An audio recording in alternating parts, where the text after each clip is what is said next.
Hi everyone. इस video में जानेंगे कि डायबिटीज या शुगर के पेशेंट को कैसे डायग्नोस करते हैं और उसे कैसे मैनेज करते हैं।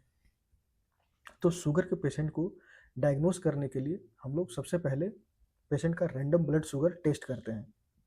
अगर रैंडम ब्लड शुगर पेशेंट का मोर देन 200 mg पर DL है और उसके साथ में डायबिटीज का सिम्टम पेशेंट लेकर आया है, डायबिटीज का सिम्टम जैसे पॉलीफेजिया, पॉलीयूरिया, पॉलीडिप्सिया, पेशेंट को बहुत ज़्यादा भूख लगना या पेशेंट को बार बार कंप्लेन करना कि बार बार उसे पेशाब लगता हो या उसे बार बार भूख लग रहा हो, तो ये कंप्लेन भी पेशेंट का है। और साथ में उसके साथ अगर random blood sugar more than 200 mg पर DL है तो उसे हम लोग डायबिटीज के पेशेंट मानेंगे।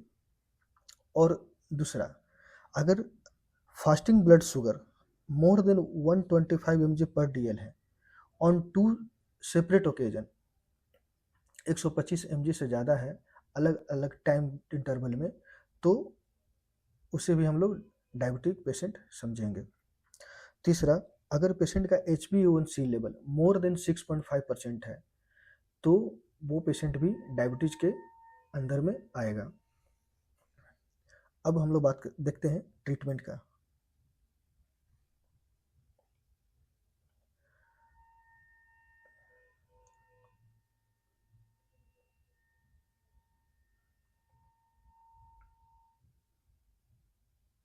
अब हम जानेंगे कि पेशेंट को कैसे मैनेज करते हैं। तो डायबिटीज के पेशेंट को मैनेज करने के लिए सबसे पहले तो हम लोग पेशेंट को एडवाइस करते हैं कि लाइफ स्टाइल मॉडिफिकेशन करने के लिए पेशेंट को बताना है कि टाइम टू टाइम एक्सरसाइज करे, डाइट कंट्रोल करे, डाइट मॉडिफाई करे, साथ में वेट लॉस करे। उसके बाद हम लोग 3 महीने के बाद उसको फॉलोअप के लिए फिर से बुलाते हैं। अगर 3 महीने के बाद फॉलोअप करने बुलाने के बाद अगर उसका पेशेंट का HbA1c लेवल मोर देन 7% है, मोर देन 7%, अभी हमने बात किया कि अगर HbA1c लेवल मोर देन 6.5% है तो उसे हम लोग डायबिटीज कहेंगे। लेकिन हम लोग को टारगेट ये रखना है डायबिटीज ट्रीटमेंट में कि अगर किसी पेशेंट को डायबिटीज हो चुका है तो उसका HbA1c लेवल लेस देन 7 रखना है। अगर HbA1c लेवल मोर देन 7 है तो उसके बाद हम लोग ड्रग स्टार्ट कर देंगे। फर्स्ट ड्रग जो है मोस्ट कॉमनली हम लोग मेटफॉर्मिन स्टार्ट करते हैं।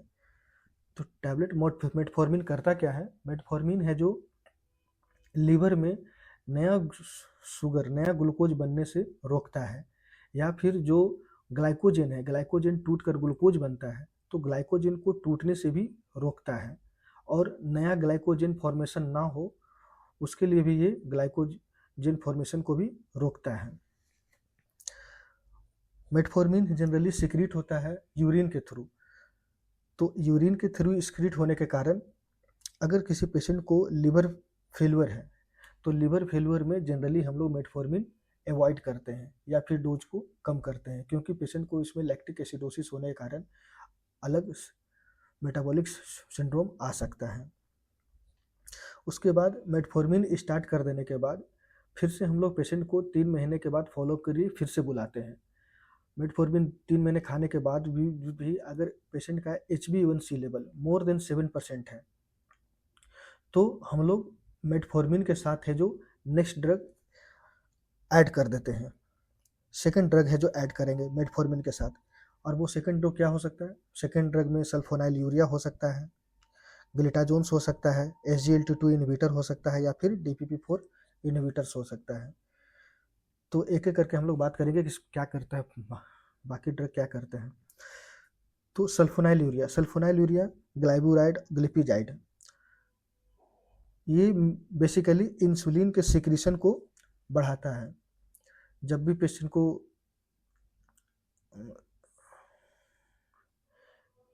ये बेसिकली इंसुलिन के सिक्रीशन को बढ़ाता है, और अगर पेशेंट को इंसुलिन सिक्रीशन बढ़ाता है तो इसका सबसे बड़ा ड्रॉबैक है कि ये हाइपोग्लाइसीमिया काउज करता है।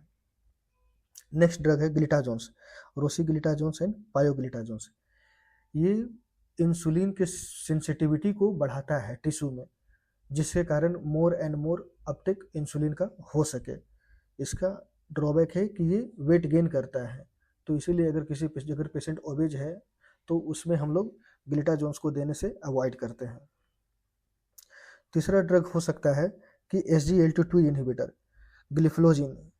ये जनरली करता क्या है कि SGLT2 इनहिबिटर जो है वो किडनी में यूरिन का फॉर्मेशन, अगर यूरिन में शुगर आ रहा है तो जनरली बॉडी क्या करता है कि शुगर को एब्जॉर्ब कर लेता है, लेकिन SGLT2 इनहिबिटर जो है वो क्या करेगा, वो शुगर को एब्जॉर्ब होने से रोकेगा और यूरिन में शुगर को पास आउट करेगा।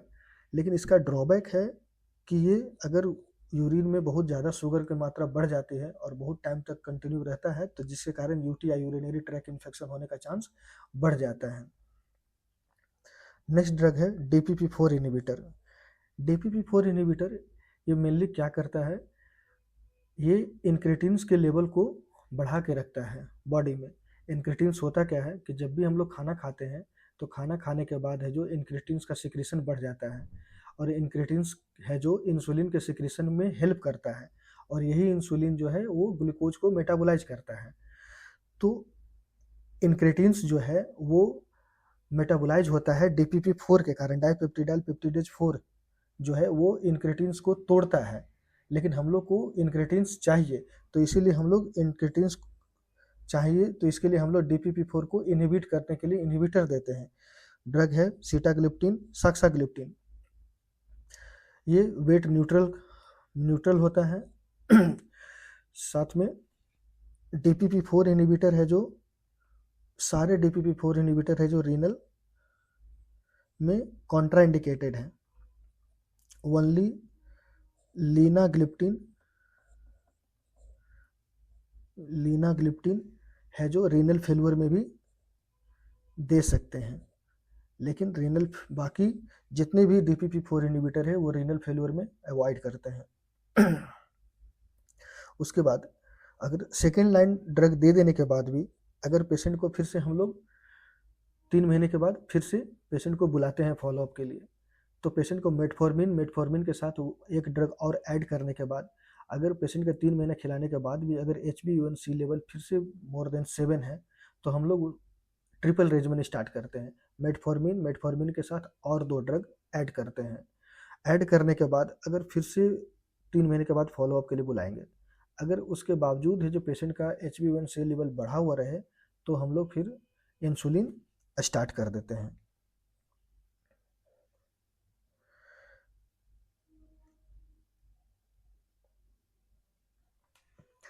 लाइफ स्टाइल मॉडिफिकेशन है जो HbA1c लेवल को ओनली 1% डिक्रीज करता है और मेटफॉर्मिन 3% और इंसुलिन 7% डिक्रीज करता है। इसीलिए अगर पेशेंट का HbA1c लेवल स्टार्टिंग से ही मोर देन 9% है तो हम लोग डायरेक्ट है जो इंसुलिन स्टार्ट कर देते हैं। और अगर पेशेंट है जो हॉस्पिटल में एडमिटेड है और साथ में उसको अगर इन्फेक्शन है तो इन्फेक्टिव पेशेंट को हम लोग डायरेक्ट है जो ओरली ना देकर हम लोग इंसुलिन स्टार्ट कर देते हैं। Thank you.